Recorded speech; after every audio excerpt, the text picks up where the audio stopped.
Hey everybody, welcome back to Psychic Stories. I'm Lisa Campion, and I'm super happy to have an incredible psychic, Laura Wooster, with us again today. And she is an amazing intuitive medium, spiritualist minister, host of the Intuitive Life on mindbodyspirit.fm. We have the same um, podcast hosting company, so fun to hang out. And she's really years and years of experience of working with spirits, teaching intuitive development. And I love her like really grounded, no nonsense approach to the paranormal. So we're going to talk about what it's like to be in the paranormal world, maybe and undergo paranormal investigations, what it's like to do it right, maybe what it's not like to do it right. Anyway, it's such an interesting topic. So welcome back to the show, Laura. Thank you so much, Lisa, for having me. It's always fun to talk with you. Yeah, that's so good. So, I have my own experiences of doing house clearings, which I started doing in the 90s. I think it was 1991. So way back in the Wayback Machine there. And I had no idea what I was doing. There was no paranormal TV, there was no manual on it, there was nothing that like one of my friends is a realtor and she called me and she said, I can't sell this house. It's a really great house. It's like in a beautiful neighborhood. Nobody ever lives there for longer than a year. People walk in and they walk out. And she's like, I think it's creepy. And okay, you're the only psychic I know. Can you come in there and do something about it? And Mhm. I was like, oh, okay. Like, yeah, I guess I can, you know. I had Mhm. no idea what I was doing. Oh my Lord. And I spent, I don't know, 10 years, 10 years doing that and learning the hard way of what it was like, what it's like to walk into sort of those psychically distressed environments. And I made every single mistake in the book. I am sure I invented some new mistakes that nobody had ever done before. It was spectacularly ridiculous, but I learned a lot. And so anyway, so this is sort of a fun topic for me, and I know you have had your experience, which hopefully was more graceful than mine. But what was it like for you? You belonged to a paranormal investigation team, yeah? I was, yeah. So back when I first started really trying to understand what was going on with what I was experiencing, I met up with somebody in my town who um, he ran the New England Ghost Project, which is a paranormal research group. And I was just fascinated because I was just searching for anything that I could just add to my knowledge base about what was happening and to at least try to understand, okay, what's real, what's not, and try to stay grounded at the same time. And I was fascinated by the subject anyways. I've always been fascinated by the paranormal in some way, having experienced, energies in the space that I grew up in, as a very young child. So I said, I just wanted to know, what is this all about? So I started going on investigations with them, and it was eye-opening, for me. I'll be honest, it has left more questions for me now than Mm. it answered. So, um, and I do believe like a lot of things we see on TV just are not legitimate. I think a lot of those things are probably staged in some way, but doesn't mean all of it is. But just by experiencing it, off camera and just doing investigations and things, that a lot of things can be explained in a very logical way. But then there's some things that cannot. And that's where all my questions come up. And I still don't fully understand it, but it just reminded me that, the more you learn, the more you recognize what you don't know. So Yeah. that's where it left me, you know. What are some of the questions, Laura, that it's left you with that you struggle with understanding? Um, yeah, first of all, there was some experiences that I had that I just have no explanation at all about. Um, and I will say I don't feel evil with these, with these experiences. If I felt anything that felt sketchy at all or unsafe, it typically had a human involved in some way. All right. I will say that. I don't know if it's been your experience. Um, or the thought forms of a Mm. living being, a living person in that space that maybe has become its own thing, its Yeah. own existence. So that's one thing I did learn. But when there was really unusual occurrences and noises and interactions with the unseen that had no basis in that, the only thing I can, my imagination went to, without knowing the science of it and having the evidence of it, is that potentially here we're talking about different um, dimensions being experienced, between, it's almost like a wrinkle in time, right? That's the thing that Right. I'm kind of feeling here is like there's some areas in, there's certain areas in the physical world or certain spaces or certain energetic spaces where perhaps there are dimensions that kind of collapse on top of each other a little bit, enough that we can experience another one. And whether it be a different timeline, a different dimension in some way. Um, so that's the only thing that kind of explains some of the things that I've experienced that I just can't put into context for what we know right now. That's So, so cool. Yeah, I think that's also my theory too, is those overlapping dimensions where maybe that's where you see the Bigfoot, or you see the um cryptids, other cryptids and UFOs and things like that. And there's a big strong connection between those spaces and also paranormal activity. So that's places where people see a lot of ghosts and things like that. So that makes sense to me too. And I've experienced that a lot in Sedona. Sedona is a place where that happens a lot. yeah, Sedona's amazing. I've been there a couple of times, and it's just that the energy there is incredible. It's so Yeah. charged, and Yeah. yeah, so I can imagine that for sure, that there would be a lot of experiences there. Yeah. For sure. Yeah, that's so interesting with evil. I love that you said that, and that a lot of it tracks back to humans. Mhm. And I think that is true. It's almost like what we do to each other, or what we, the traumas and things that happen in places can really, really linger Mhm. around. And I did house clearing for a long time, and I really started noticing the kind of resonance between the people who live in a house and what's going on in the house. So like the sad family buys the sad house where Right. the sad ghost lives. And you go like I go in there and clean out the energy, move the energy, help the ghost move along. And then the sad family would move back in, and I'd be like, don't come back in here. I just cleaned this. Like, go get some therapy before you come back in here. You know what I mean? And eventually I stopped doing it because I felt like I couldn't I couldn't get to the root cause and make the change. The sad Mhm. family moved back in, and then a little while later, the sad ghost moved back in because really the teenage girl had psychic, mediumship abilities, and she was attracting all the spirits in. And I was Exactly. like, I don't know, like how do you fix that? That's kind of where I ended up with it.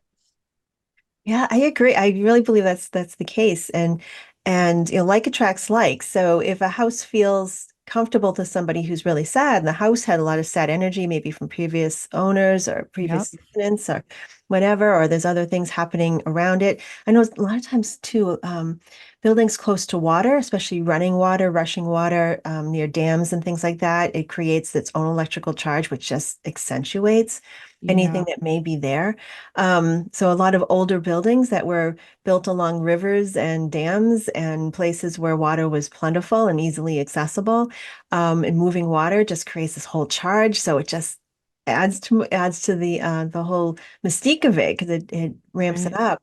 But yeah, I often found like we would go, people would be saying, I have something happening. I feel someone around. Can you come check my house out? And come in, and most likely 99.9% of the time, it's someone that's passed into spirit that's just wanting to let them know that they're around. But Right. because it feels they can't see them, it feels uncomfortable. So it's a lot of times it's based in fear. Yeah. Maybe some unsettled, not all the time with that situation, but sometimes, like you said, maybe some mental issues or depression, um, and things that maybe aren't able to be coped within, being externalized in some way without them knowing that this is happening. And then there's Yeah. also the poltergeist scenario as well, where a very powerful young female may be present on the property with their own abilities, and it just heightens. So there's so many variations of why all these heightened experiences may happen in a space. It's fascinating to me.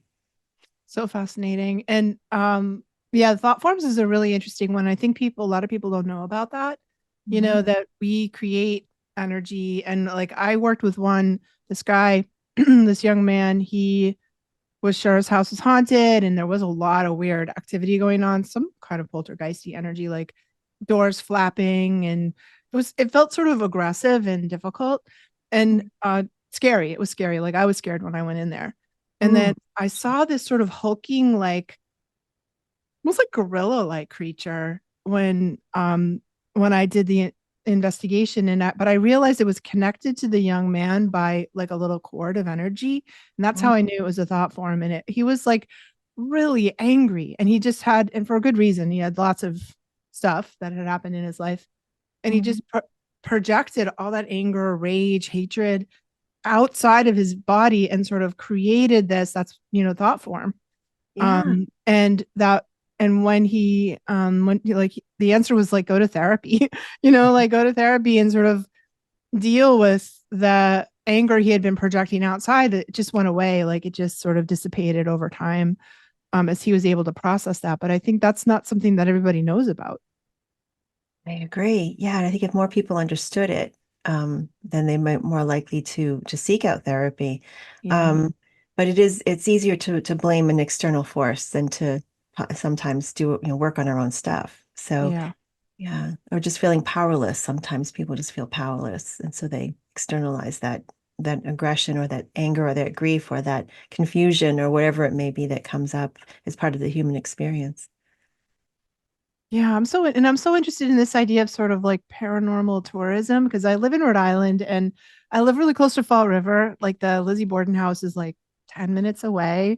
And then I have the Conjuring house like just on the, quite Wow. close, right? And on the other side of Rhode Island. And I wonder what you think about that. I have my own theories about what happens in places where there's a lot of paranormal research and investigation going on, but tell me what you think about it.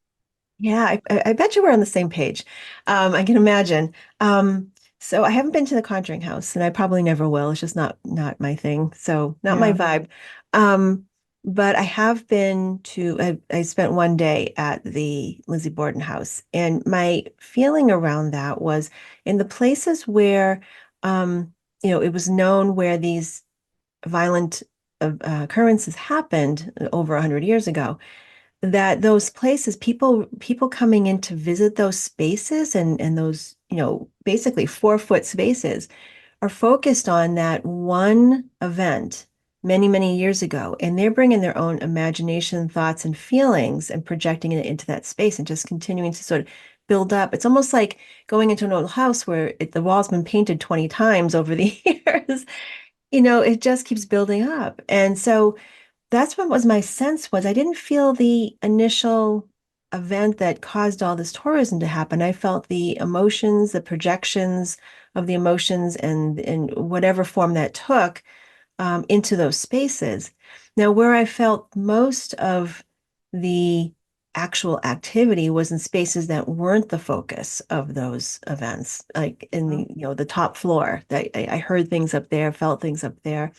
Um, I don't know what that was that I experienced up there, but it didn't feel attached to the or associated with the events that the house was so famous for. So I think Right, it was exactly. probably my sense was is all that pent up energy, people bringing Mhm. in the drama of it and the Yeah. um yeah, it just felt like that became its own thing, and that's probably what I was sensing up in the attic. So Yeah, that's exactly what I think too. And what I notice is places like where there's a lot of paranormal investigation going on, people bring Ouija boards, they use EVPs, they do provocation, they do kind of these um and in my mind that sort of opens the door to the astral plane over and over and over and over and over and over and over and over again. And yeah. then what happens is you develop like a soft spot in that space, like Hmm. you create a portal basically that Yeah. then all kinds of things come through, Mhm. because those astral entities or lower astral entities come through because they want an opportunity to get some airtime, or they want to, for all the reasons that they do, they just want somebody to pay attention to them, or I think they can be like mischievous, parasitic. They're not really great, the astral entities, from Mhm. what I've experienced of them. So I think that it, if it wasn't haunted before, it is now because it's like because it's just that door has been opened so many times. There's like a permanent portal in it. That's my thought. Yeah, and all that collective energy that people would bring in with their own Yeah, thoughts about what exactly. happened and the Replaying what happened over and over again and kind of getting like a little thrill out of it. You know what I mean? Like, heh, heh, heh. Like yeah. it's adding that in there. Um, the Mhm. Conjuring House is a little different. I've never also been there, and I wouldn't also go there because that place scares me a bit, really, honestly. Yeah, I feel a bit nervous about that one, but that one feels like one of those places where there's this like a ripple, like you said. Mhm. And I know that people have seen into the past, have seen like walk into the dining room and seen people from the like in 18th century clothes sitting there. Well, are they ghosts or are you is it a time ripple? You know? Yeah. Um, and and I also think that's a place where there's a lot of paranormal investigation. And sometimes I don't know if people always know that those paranormal investigative techniques that they use actually invite other in, invite other spirits to show up. Mhm. Yeah, because you're calling for people just to come on in, and it's like, oh my goodness, yeah, and, Yeah. and you don't always know, especially with paranormal investigating, you don't know who's coming in to be a part of that, especially if it's open to the public. You don't know what people are coming in with I mean, there might be very grounded people coming in, very scientific people coming in, but there might be people who aren't necessarily grounded in Yeah. in in a healthy way, and they're bringing their own stuff in with that and adding to the energetic fabric that's being placed into, built up over time in these spaces. So, Yeah. um, so if you imagine like the reason why all of this was, the attention for the Conjuring House, it's terror, and those people who are drawn to that are going to come in and put that in there. But yeah, so it's not. I probably will never visit that place only because I don't feel the need to be there. You know. Yeah, that place scares me a little bit. I Yeah. don't I don't Yeah. know. The Lizzie Borden house doesn't feel like it's very uncomfortable. I think it's to me it's an uncomfortable place to visit, but I'm not scared of it, you know? Yeah. Same here. Yeah. Um yeah, and I always kind of I have a little bit of a question in my mind about this sort of idea of paranormal tourism, like Mhm. are there's a part of me that's like, well, the spirits of the people who have crossed over, like they're humans, they're fellow humans. They need help. They need our compassion. They need, you Yeah. know, they're not really like it's not like the zoo, like where we should be going in there and kind of Right. like Exactly. That's one of the poking reasons at why. him and saying like do something interesting so I can tell that you're real. Yeah, that's one of the reasons why I stopped taking part in paranormal activities and paranormal investigations because it felt like there's a voyeuristic kind of thing happening here and a Yeah. lack of respect for those who came before us, for their own Right. human experiences that they were dealing with that brought them this heightened awareness of their lives. And it's like, I'm going to offer them some privacy here and just they're not dealing with that anymore. They've moved on in their earthly out of their earthly lives and moved on to their spiritual lives and doing other things and yeah, just let it be. And that's kind of I think we're on the same page with that. So Yeah. Yeah, and I think there's like a thing people who are kind of mm, beginning sort of their spiritual journey or starting to question, like coming out of like sort of the 3D kind of everyday world, are often uh-huh. drawn to the paranormal, I think, because it's like we want to believe, we want to have an experience, we want to believe that there's something more than us. We want Mhm. sort of proof, or like um we have a desire, like a hunger for um a, a great something greater in our life than our ordinary sort of day-to-day life. And I do think that's what drives a lot of people, you know, that sort of curiosity and like I want to have an experience that there's something out there Yeah. more than I'm having on my day-to-day life. And I get it why the first stop could be the paranormal world. Mhm. And I also feel like it's something we need to be careful about because I think if you're not cautious, I've worked with some of my clients who've been engaged in some of the sort of darker practices of paranormal investigation and really got dinged up pretty bad.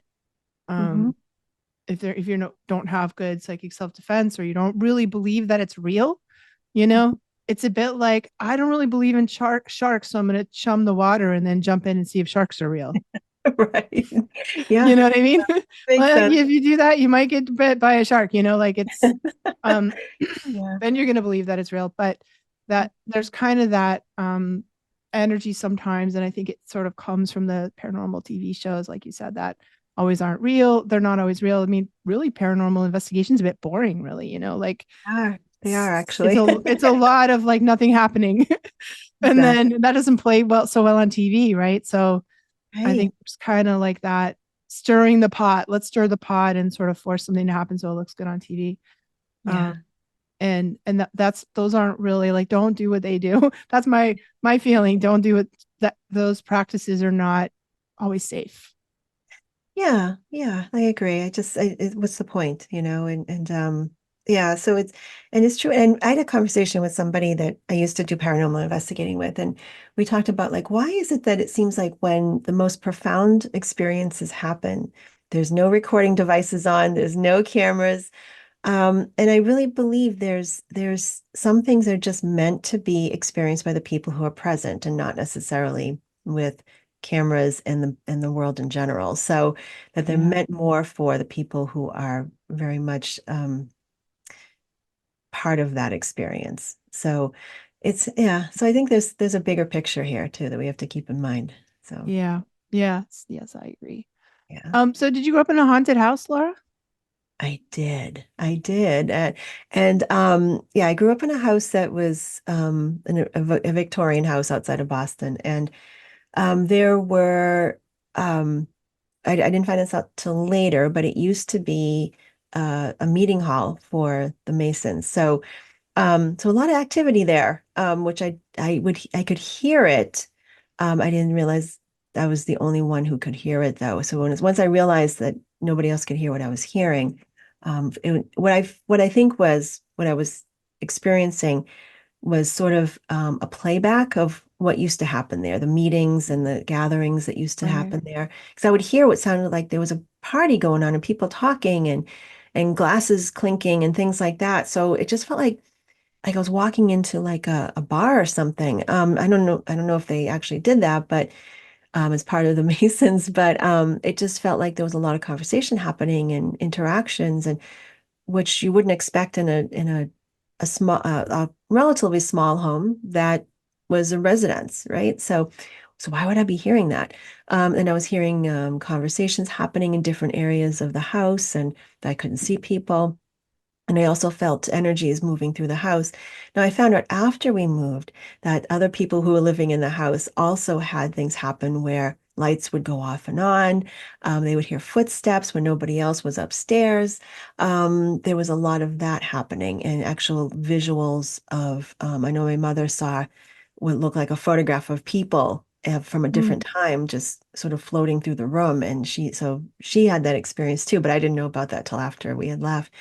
So it's sort of it that's where my interest in the paranormal grew. But I never equated my experiences of those things with having an ability to sense the spirit world until much later in my life when I was an adult and became a mom. Yeah, but it definitely had an influence on my interest in all things like this. Yeah, me too. Yeah. Also grew up in a haunted house outside of Boston, you know. We have that in common. And I We- think my house, I don't think my house was really haunted. I think it was haunted because I was there, and that as like a psychic child, I think I was a bit of a ghost magnet, and Yeah. kind of I don't think my house is intrinsically haunted. I think the ghost just came around because I was there. So Yeah. Mhm. like, because every house I've lived in, except for the one that I'm in now, has been haunted that way, Ah, you know? interesting. Yeah. Yeah. So I think there's certain people with mediumship ability can be, a ghost magnet. We just attract spirits. They want to talk. We have that ability. And so they come around. I agree. Yeah. Yeah. Yeah, we're in a similar vibration or we're able to sense that. So they tend to Mm, come around a little bit more. And not that they don't exist for other people, but they just may not, they just kind of may just pass them by or not even realize that they're there. And they like two mm. ships passing at night, you don't see them. So Yeah. yeah, I think there's something to that. And what do you think, if somebody's listening to this, watching this, who thinks they have a haunting, what should they do? First of all, I would, if they're really interested to know who it is, I would ask them, who's the first person that comes to mind when you consider who this might be? And sometimes people like he'll hear in their head grandma or something, but they'll Mhm. kind of like, oh, but Can't be grandma would that. make, yeah, yeah, or somebody, and like, why would I? But there's a fear there, so they would be like, well, why do I feel fearful? It's more of the unknown, Yeah. um, and not understanding what that is. So it's most likely it's someone they knew in life that is creating a sense of someone else being present. Another thing too is also look at some things that um, can be explained, like EMF. Sometimes, if there's high EMF in certain spaces, it feels that there's a heightened awareness or a heightened feeling of being watched. Mhm. And I don't understand it. I'll never claim to understand why that happens, but it's an electrical field or something. So, I know that we kind of, when we were doing investigating, we had EMF meters, and some places that claimed to have a lot of paranormal activities had really high EMF and people feeling really wigged out by these things. Um, so I'd kind of look at that to address that and then see if that alleviates the feeling of being watched or our presence being there. Also, it's good practice for anybody to energetically clear their space. Yeah. Because you might be feeling actually your own energy building up over time. Um, and I use I use this story. There's a couple of stories I can share to kind of illustrate the point.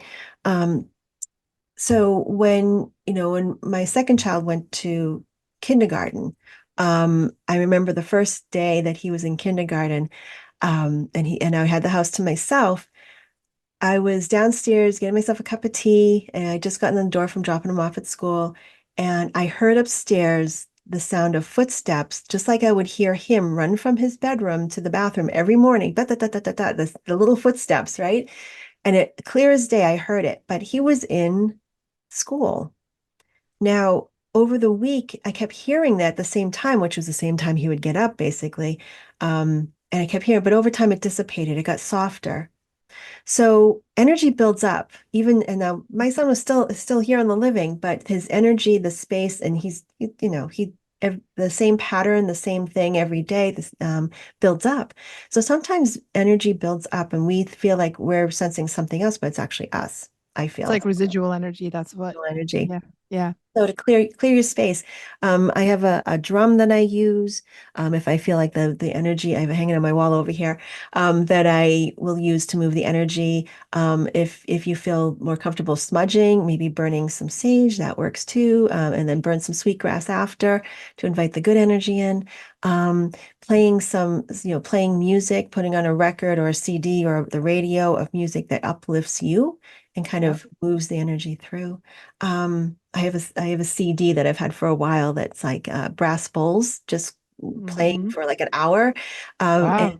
yeah, so if I really feel like something needs to be cleared, I'll put it on if I leave the space and just let it run and it just moves the energy. But I would do that first. Most likely that's probably what's happening. But if something's a little bit more lively, that's when you might want to call somebody in just to kind of maybe a psychic or a medium who really knows what's happening, Right. can kind of tune into space, give you a little more I'm a insight. big fan of a house blessing too. Yeah, Like having, if you have like, if you belong to a religion, like pretty much every religion has a house blessing ceremony, yeah, or a feng shui practitioner can do it, yeah. to just kind of bless the house. And we live in a place where there's a lot of Catholics, and Mhm. I found in the years that I did house clearings that the Catholic ghosts sometimes they don't want to leave, because if you really were sure you were going to go to hell, it would just, you might want to stick around a little bit, and if somebody comes in and kind of clears out, like, you know um just sort of opens the gateways, or opens the connections between us and or on the other side. Mhm. I think that can be very helpful. So blessing the house clears the stuck energy, and sort of sets good positive energy in that. And you can often get a clergy person to come and do that for you too. Yeah, yeah, Yeah. yeah. And if it makes you feel good too, then Yeah. it's only going to make the space feel that much better too. So I open the windows and I go through with my uh 528 tuning fork. It's like a real little one. Yeah. And that one, it's sort of like your drum, and I carry that one with me in my travel bag when I travel. And I also carry Palo Santo, that stick of wood that Yeah, I love smells. Palo Santo. Yeah, because I've never had a problem with like sometimes if you stage in a Airbnb or a hotel room, people are like, what were you smoking in here? Like it's not good. But that one never no one's ever said were you burning or smoking anything in here. So that's kind of those are my go-to. Palo Santo and the 528 works really good. Yeah. Tuning forks Yeah. really do they change the energy. I've Yeah. seen it clairvoyantly as I was describing. I did an aura class just last night for people, and I was describing an experience of because I'm a very grounded, like I'm a skeptic a lot of times. Even though I do this work, I'm still a skeptic, so a healthy skeptic. And so I'm always questioning, was this real? I want to make sure that, I need some evidence here. So I remember someone talking about tuning forks and how they can heal, sort of clear your energy and everything. I'm like, okay, I'd love to see what this all means. We'll see. So I remember I was doing a psychic fair, and present at the psychic fair was also people doing healing work, all different types of modalities, Reiki, tuning forks, sound healing, things like that. And I was seated, and I was waiting for my next client to sit at my table, and so this woman comes in from the other room, sits down, and clairvoyantly, I see like her energy is just glowing. It's like this beautiful white just draped over her. It was gorgeous, right? Just vibrant and just beautiful and very clear. And I said, "What have you been doing? Because your aura is just amazing." She goes, "Oh, I just hopped off the table with the sound tune, the tuning fork healer." Like, "Oh, this is good." So Yeah. it was so cool to see that, like I'm very open, but I'm also like, I want to know why. I want to know more. And it really did kind of open my eyes to the potential of sound healing. And it makes Yeah. perfect sense because sound is frequency, it's vibration, and we Mhm. are frequency and vibration. So yeah, So cool. I love that so much. Wow. yeah. Thank you so much, Laura, for talking about this paranormal topic. It's one of my favorites, and I always like talking about it. And thank you for sharing your wisdom about it. Oh, my pleasure. And someday I'll share some stories about Gettysburg. Gettysburg was one of the most profound places I visited that about paranormal activities. And someday Wow. I'll go back and try to experience again, but that's another story. All right. We'll have to do that another time when Yeah, sounds good. so Laura, if people want to find more about you, how do they find you? Um, you can go to my website at laurawooster.com. Great. Everything's there. But thank you so much for having me, Lisa. I always enjoy our conversations. Oh, thank you so much. And thanks all of you guys for tuning in. And we look forward to seeing you the next time on Psychic Stories.